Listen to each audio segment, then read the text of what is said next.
এসেছিল মোর পিতা, বহু ব্যর্থ নাহি হবে তার কোন কথা। আজ যারা পদতলে কাঁদিছে পড়িয়া, হরিচাঁদ পরশেতে উঠিবে জাগিয়া। অব্যর্থ অমোঘ শক্তি দিয়েছেন তিনি, জাগিবে জগতে যত পতিত পরাণে। প্রথমে প্রণাম জানাই দলিতের মুক্তি সূর্য পূর্ণ ব্রহ্ম শ্রী শ্রী হরিচাঁদ, যখন মাতা শান্তি দেবীর রাঙা পায়। প্রণাম জানাই তাদের উত্তর শ্রী পতিত পাবন গুরুচাঁদ, মাতা সত্যভামার যুগল চরণে। তারপরে প্রণাম জানাই অধ্যকার এই হরিবাসরে উপস্থিত সকল ভক্ত ও ভক্তাদের শ্রীচরণে। ঠাকুর এসেছিলেন পতিত উদ্ধার করতে, পতিত উদ্ধার করতে। গুরুচাঁদ এই কথা বলেছিলেন, পতিত তারিতে এসেছিল মোর পিতা, কবু ব্যর্থ নাহি হবে তার কোন কথা। অব্যর্থ অমোঘ শক্তি দিয়েছেন তিনি, জাগিবে জগতে যত পতিত পরাণে। আমরা পতিত।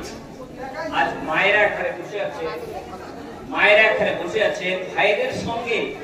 আর কারো অবদান নয়, এ হরিচাঁদের অবদান, এ গুরুচাঁদের অবদান। মেয়ে পুরুষেতে বসি একসাথে খায়, মেয়েদের এবং খায় কতগুলি রয়। পুরুষ ঢলিয়া পড়ে মেয়েদের পায়, মেয়েরা ঢলিয়া পড়ে পুরুষের গায়ে। এর আগে ঠাকুর আসার পূর্বে এই মনুবাদী ভারতবর্ষ কখনো ভাবতে পারেনি যে অবনত মস্তকে সে কোন নারী পদগুলি মস্তকে তুলে নেয়। এ কথা কখনো কেউ ভাবতে পারেনি, কিন্তু হরিচাঁদ এসে সেটা করিয়েছিলেন। যা হোক, যে কথা তিনি বলে গেলেন, এর পূর্বে মৃত্যুঞ্জয় গোসাই বলে গেলেন, আমি সেদিকে এগোতে চাই না। আমাকে যে বিষয় বলা হয়েছে আমি সামান্য তার উপরে কিছু আলোকপাত করব। তবে এই কথাটা প্রাসঙ্গিক যে এই নারীদের উদ্ধারের জন্য ঠাকুর এসেছিলেন, তাই আমি বললাম পতিত তারিতে এসেছিলেন। আপনারা জানেন গোলক পাগল ঠাকুর বাড়িতেই থাকতেন। গোলক পাগলের অসাধ্য রোগ হয়েছিল, সেই রোগ থেকে মুক্তি পাওয়ার পর গোলক পাগল ঠাকুর বাড়িতেই প্রায় থাকতেন।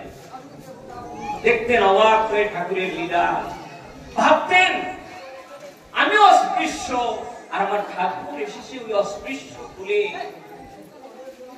তার মুখের কথায় কেমন করে অসাধ্য সাধন হয়, সে কেমন করে অসাধ্যকে সাধন করছে দেখতে অবাক হয়ে যাচ্ছে রে।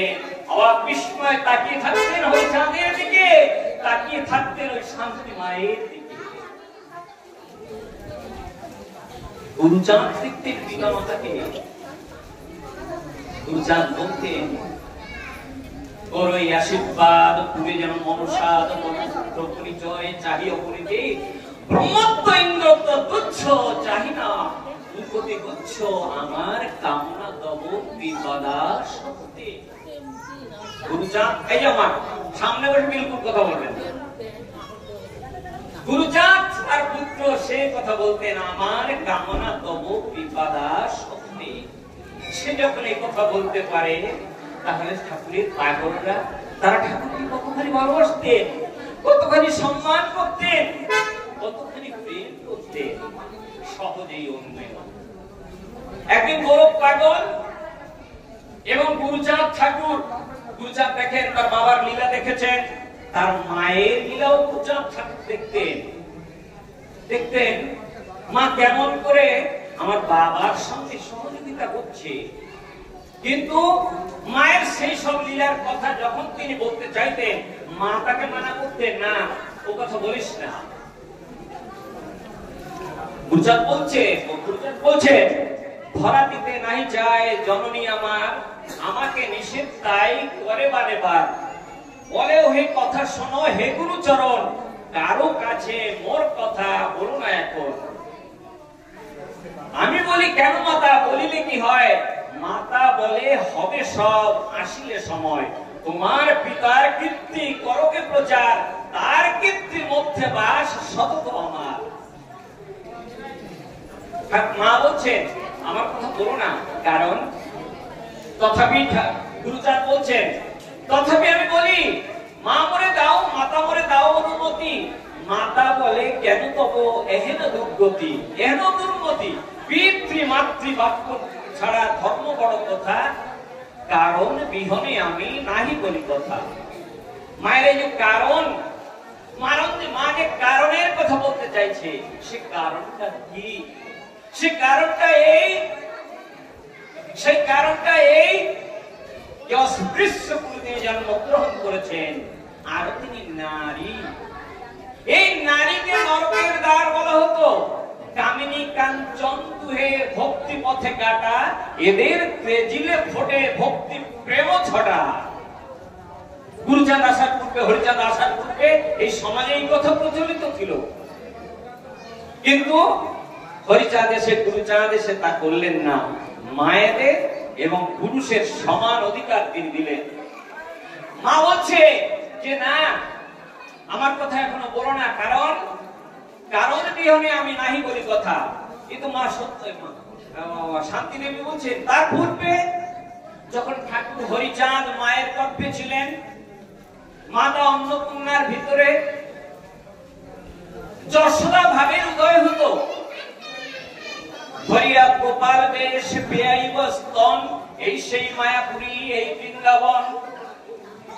যশোদা বয়স হয়ে অন্নপূর্ণা কয়, মা বলিয়া ডাক দে রে অভাগে মায়। কোথা বাপ বিশ্বরূপ আয়রে কোলেতে, দেখি নাই চাঁদ মুখ বহুদিন হতে। শুশ্রূষা করিতে সেতে দশমন্ত ঠাকুর, কি দেখিলি কি কহিলি শুনিয়া মধুর। সান্ত্বনা হইয়া শেষে অন্নপূর্ণা কয়, কি করিনু কি কহিনু কিছুই না জানি। অন্নপূর্ণা বলে, কি কহিনু কিছু, কি কহিনু কি বলিলু কিছুই না জানি। দেখিলাম যেন সেই নন্দের নন্দন, মা মা বলিয়া মোরে পান করে স্তন। সাধু বলে কৃষ্ণ গুণ গাইতে গাইতে ব্রহ্মভাব হয়ে থাকে ভক্তির দেহেতে। তোমার কি ভাব হলো বুঝিতে না পারি, কাহা কিছু না বলিয়া থাকো চুপ করি। কারণ এখানেও সেই কথা, মাতা যখন বলছেন, অন্নপূর্ণা দেবী যখন বলছেন যে দেখিলাম যেন সেই নন্দের নন্দন, মা মা বলিয়া মোরে পান করে স্তন। যশোমন্ত ঠাকুর বলছেন না, কথা বলো না, আমরা অস্পৃশ্য, আমাদের ঘরে সে আসতে পারে না, আমাদের ঘরে তার কৃপা মন্ত্র হতে পারে না। আমরা যে বহু জন্মের পাপী, পাপ করেছি, তাই অস্পৃশ্য করে আমরা জন্মগ্রহণ করেছি। কাহা কিছু না বলিয়া থাকো চুপ করি। অন্নপূর্ণা দেবীকে ঠাকুর যশোমন্ত প্রবোধ দিলেন, কাউকে কিছু বলো না, কারণ সমাজে যদি বলা হয় এই কথা, তাহলে সমাজ বিশ্বাস করবে না। সমাজ বিশ্বাস করেনি, আজও কি সমাজ বিশ্বাস করে? আজও কি আপনি সমাজে এই সম্প্রদায়, আমি অন্য সম্প্রদায়ের কথা বলতে চাই না, যে সম্প্রদায়ে আপনি এসেছেন, যে সম্প্রদায়ে আমি এসেছি, যে সম্প্রদায়কে উদ্ধার করার জন্য ঠাকুর হরিগুরুচাঁদ এসেছিলেন, সেই সম্প্রদায়ের মানুষের কাছে আপনি যদি বলেন ঠাকুর হরিগুরুচাঁদ ভগবান, আপনাকে পাগল এখনো করবে, উপহাস এখনো করবে। আপনি এখন কি করেনি? হ্যাঁ করেছি, নিশ্চয়ই করেছে, কিন্তু ঠাকুর হরিচাঁদ সেজন্য পেছপা হননি। তিনি কখনো পেছপা হননি, তিনি জানতেন আমি কে। তিনি বলতেন, পূর্ণ আমি হরিচাঁদ, অপূর্ণের পিতা, সাধনা আমার কন্যা, আমি জন্মদাতা, আমি হরিচাঁদ দেবে পূর্ণ অবতার, অজর অমর আমি ক্ষীরোদ ঈশ্বর। আমি ক্ষীরোদ ঈশ্বর, আমি সবাইকে ধারণ করতে এসেছি, শুধু উচ্চ শ্রেণী নয়। সমাজে যারা পতিত হয়ে পড়ে আছে, সমাজের এক কোণে, যাদের সমাজের মধ্যে স্থান নেই, যারা সমাজে হাত মাথা উঁচু করে দাঁড়াতে পারে না, যাদের মানুষ বলে গ্রহণ করে না এ সমাজ, আমি তাদেরই করাতে এসেছি। আমি এক হরিনাম মধ্যে গুণ দিয়ে সব নিজ জনে করাইব পরম বৈষ্ণব। হরিবোল আর কিচ্ছু নয়, কারণ এ সমাজ না জানতো লেখাপড়া, না জানতো ভদ্রামি, না জানতো কিছু। অবশ্য চোখের জল এখন যেমন করে আপনারা ফেলেন, তখন এই সমাজ ফেলেছে, তবে সে চোখের জল এ চোখের জল নয়। তখন সেই চোখের জল ছিল বঞ্চিতের জল, তখন সেই চোখের জল ছিল অবহেলার জল। কত দুষ্কৃতি করেছিলাম, কত পাপ করেছিলাম পূর্ব জন্মে, তাই আমাকে আজ এই কুলে জন্মগ্রহণ করালে।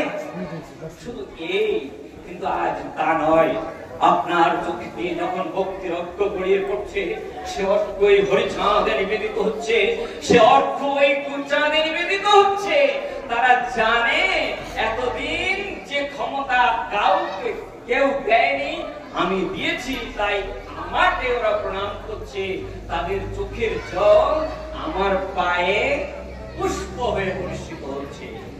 আমার সময় হয়ে গেছে, বাবা এসেছেন পশ্চিমবঙ্গ থেকে, তার কাছ থেকে আমরা কিছু শুনবো। সুগারদা বসে অপেক্ষা করছেন, আর আমি এখানে কিছু বলবো না। আপনারা অনেক সময় ধৈর্য ধরে আমার কথা শুনলেন, মায়ের কথা বলতে গিয়ে এখনো কিছু বলতে পারলাম না। যাও, এই পর্যন্ত বলে আমি আমার আলোচনা এখানেই শেষ করছি। জয় হরিচাঁদ, জয় গুরুচাঁদ, জয় সকল ভক্তবৃন্দ।